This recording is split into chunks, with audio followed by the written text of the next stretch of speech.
There's something uniquely painful about unfinished potential, especially in science fiction, a genre that thrives on worlds waiting to be explored, characters destined for deeper arcs, and ideas that stretch far beyond the confines of a single runtime. And yet, buried deep in the archives of Hollywood, lie films that should have been the start of something more. The late 20th century, especially the 1970 seconds through the 1990 seconds, was a golden era for bold sci-fi concepts. Studios were hungry for the next Star Wars or Alien the next franchise to build an empire around, and time after time they stumbled upon them and still chose to walk away. Some of these films ended with open cliffhangers. Others were crafted as clear first chapters of larger universes, with sequels already teased in marketing. Fan communities rallied, wrote letters, speculated endlessly. But the sequels never came. Studios cited low returns. Creators went silent. Contracts evaporated. In a few cases, whispers of completed screenplays and scrapped storyboards suggest something darker, a willful burial of projects that got too ambitious or too risky. And maybe that's the real sci-fi tragedy. Not when a franchise ends, but when it's never allowed to begin. So tonight, we open a vault of forgotten futures, stories that lit the fuse but never got to explode. Here are 15 sci-fi films that were built to launch cinematic universes, but instead vanished into silence. Fakt 1, John Carter, 2012. Based on the century-old stories that inspired Star Wars, John Carter should have been a juggernaut. Mars, sword-fighting aliens, a Confederate deserter turned interplanetary savior. Disney envisioned a full trilogy. Merchandising was lined up. A franchise was coming. But John Carter was dead on arrival. Botched marketing, bloated budget, and a tone that didn't fit any one quadrant. The title lacked clarity. The trailers missed the mark. And when the box office stumbled, Disney pulled out. What got buried was a vast universe, one that predates and arguably shaped the entire sci-fi adventure genre. Barsoom, Helium, Therns. These weren't just world-building details, they were franchise pillars. The film ended with a cliffhanger, a villain still alive, a hero on a quest, and a world worth fighting for. But it became one of Hollywood's most expensive misfires, and the franchise died with it. In hindsight, John Carter didn't fail because it lacked vision. It failed because it arrived too late, and no one knew how to sell it. But for those who saw the spark beneath the sand, this was a saga that should have ruled galaxies. Fact #2, Edge of Tomorrow, 2014.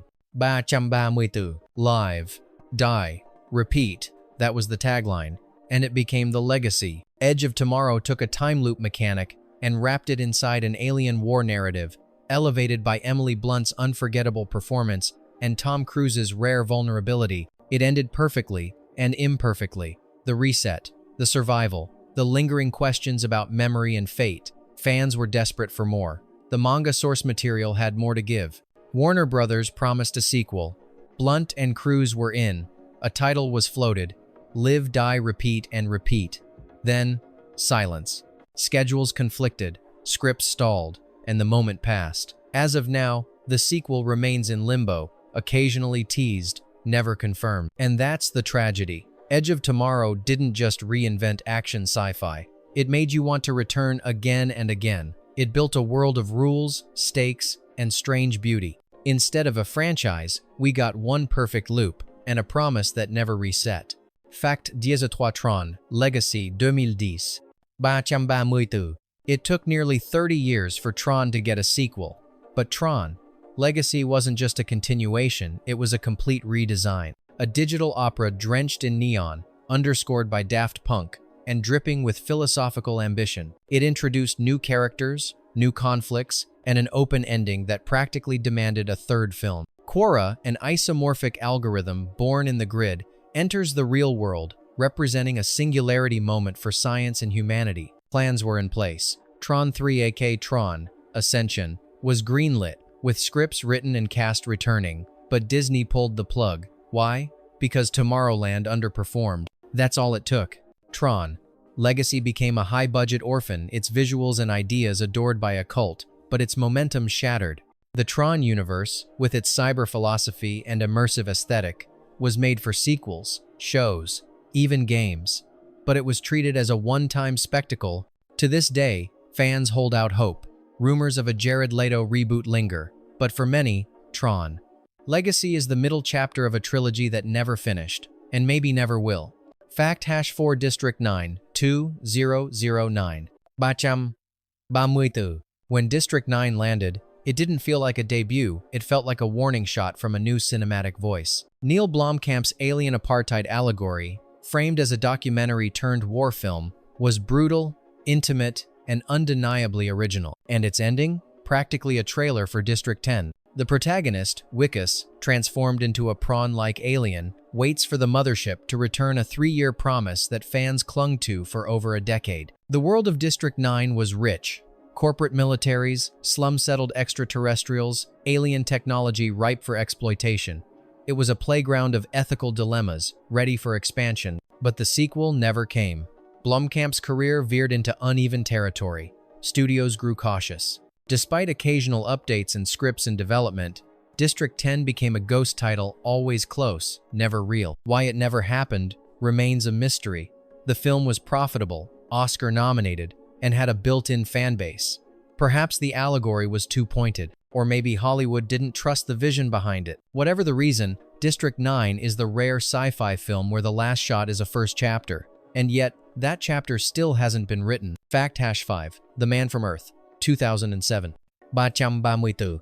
No lasers, no spaceships, just a group of academics in a cabin, and one man claiming he's 14,000 years old. The Man from Earth is science fiction at its most minimalist and its most haunting. Written by The Day the Earth Stood Still's Jerome Bixby as his final work, the film unfolds in real time, as a quiet conversation turns into a reality-shattering revelation.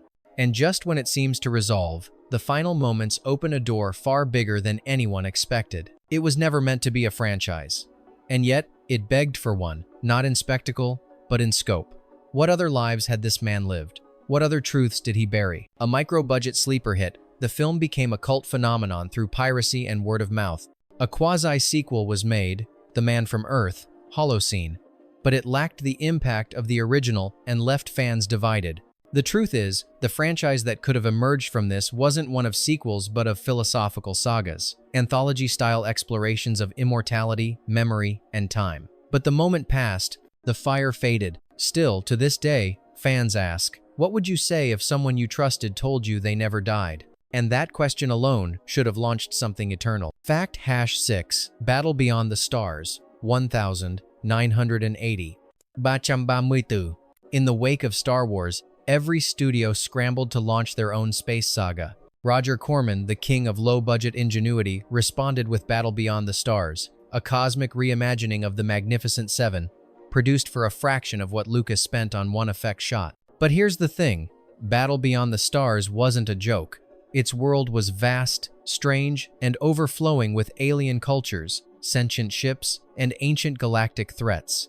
The characters from the rogue cowboy pilot Shad to the Valkyrie warrior Saint X-Min felt tailor-made for sequels and spin-offs. The film ends with victory, yes, but also the clear sense that this galaxy has more battles to come, and with James Cameron contributing early visual effects, before Terminator, it's no surprise fans expected more. There were rumors of a series, toys were prototyped, but the budget constraints and lack of studio infrastructure meant it stayed grounded. What's tragic is how much Battle Beyond the Stars inspired future space epics yet never got the franchise love it helped birth. In another timeline, this could have been the cornerstone of a pulpy, colorful universe rivaling Star Wars.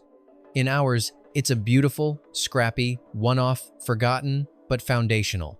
Fact #7 Jupiter Ascending, 2015. Bacham Bamuitu. Few films have tried to build a new space opera from scratch with as much ambition or chaos as Jupiter Ascending.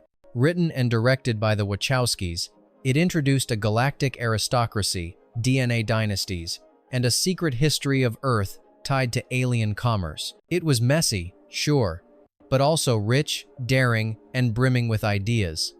There were bounty hunters, flying rollerblades, and Eddie Redmayne whisper screaming about galactic inheritance. It wasn't just a film, it was an entire universe collapsed into 2 hours. The ending was open-ended. The lore screamed for expansion. Spin-offs, animated series, novelizations, all viable. The Wachowskis had the world building, they just didn't get the chance to refine it. Why? Because the film underperformed. Critics mocked it. Audiences didn't know what to make of its operatic tone. It wasn't cool like Guardians or grounded like Interstellar. It was weird. But weird can grow. And over the years, Jupiter Ascending has amassed a curious cult fans who see past the flaws and into the mythic bones underneath. In a different reality, we'd be 3 films deep into this strange, shimmering galaxy. But in ours, it remains a monolith of unrealized ambition. Dune's chaotic cousin, left drifting without a fleet. Fact Hashite Dread, 2012. Forget the campy 1995 version. Dread, starring Carl Urban, was a brutal, stripped-down reinvention of the iconic 2000 AD comic character. Confined mostly to a single mega-block skyscraper, the film delivered a razor-sharp, blood-soaked blend of justice, drugs, and dystopia. But the most shocking thing about Dread? It was designed to go further. This wasn't a one-off, it was a pilot. The creative team planned for a trilogy, a slow-burn expansion into the Cursed Earth, the Mutant Wars, and Judge Death. Critics loved it. Audiences who saw it loved it, but marketing failed. It bombed in theaters and only gained cult traction via home video. Carl Urban openly campaigned for a sequel. Fans signed petitions. Producers toyed with a Netflix revival. But studio hesitation killed momentum. Dread remains one of the greatest Chapter 1s that never got a Chapter 2. A film that could have reshaped sci-fi action into something raw, mean, and beautifully grounded. Instead, it stands alone, justice served, but the war unfinished. Fact Route 9 Equilibrium, 2002. In a post-Matrix landscape, studios scrambled to replicate the formula: dystopian worlds, black trench coats, bullet-time action. But Equilibrium wasn't just a copycat, it was a bold, philosophical provocation. Starring Christian Bale as a government enforcer in a world where emotion is outlawed, the film introduced gun kata, a stylized martial art blending firearms and choreography. But beneath the action was a deeper question. What is humanity without feeling? The film ends with a revolution. Walls are broken, regimes fall. But it's not closure, it's ignition, the first spark of rebellion. Clearly, the world of Equilibrium was meant to evolve. How would society rebuild? What threats would emerge next? Fans wanted answers. Concept art for sequels circulated. Discussions of a series or spiritual successor were whispered. But Equilibrium was buried under poor marketing and a staggered, quiet release. It didn't flop, it faded. Bale went on to become Batman. Director Kurt Wimmer returned to studio projects. The rich, minimalist world of Libria left unexplored. Looking back, Equilibrium wasn't a film that needed a sequel. It was a world that demanded one. Fact Hassan Zero, The Last Starfighter, 1984. Before Ready Player One, before Ender's Game, there was The Last Starfighter, a film that took arcade dreams and launched them into deep space. It's a classic fantasy setup. A small-town teenager masters a video game only to discover it was a test, and he's now been recruited to fight in a real intergalactic war. The film ends with victory and a clear invitation. You can come too, the hero says, beckoning others to follow him into the stars. A sequel felt inevitable. Fans waited, scripts were drafted, rumors swirled. For decades, the IP remained in limbo, tangled in rights disputes and studio apathy. What makes the silence even stranger is how influential the film became. It inspired generations of sci-fi writers, coders, even game developers. It was the blueprint for the idea that virtual skill could lead to real-world consequence. And yet, nothing. No part 2, no series. Just one beautiful, earnest, and criminally underused piece of 80-second space adventure. In a timeline where this film launched a multi-part saga, we might have gotten our own Star Wars light. Instead, we got silence. The Last Starfighter didn't fail. It was left behind by a system that didn't yet understand how much its audience was ready for a universe beyond the arcade screen. Fact Hashinon Dark City, 1998. Before The Matrix revolutionized the simulation narrative, Dark City was already unraveling reality. Directed by Alex Proyas, the film dropped viewers into a noir-drenched world where time resets, cities reshape, and mysterious strangers manipulate memory itself. Everything about Dark City screamed universe. The cosmic architecture, the ancient, dying alien race, the unexplained psychic tuning powers. The ending? Less a resolution more a reset button, the birth of a new world forged by a single man's mind. It was made to be continued, but Warner Brothers didn't see the potential. The marketing was confused. Critics didn't quite get it. The Matrix would later succeed using similar themes with better branding and timing. As a result, Dark City became a cult classic, but not a franchise. Its visionary director moved on. No sequel, no novelization, no exploration of the new world that was literally created in its final scene. Ironically, fans still argue that Dark City laid the groundwork for modern existential sci-fi.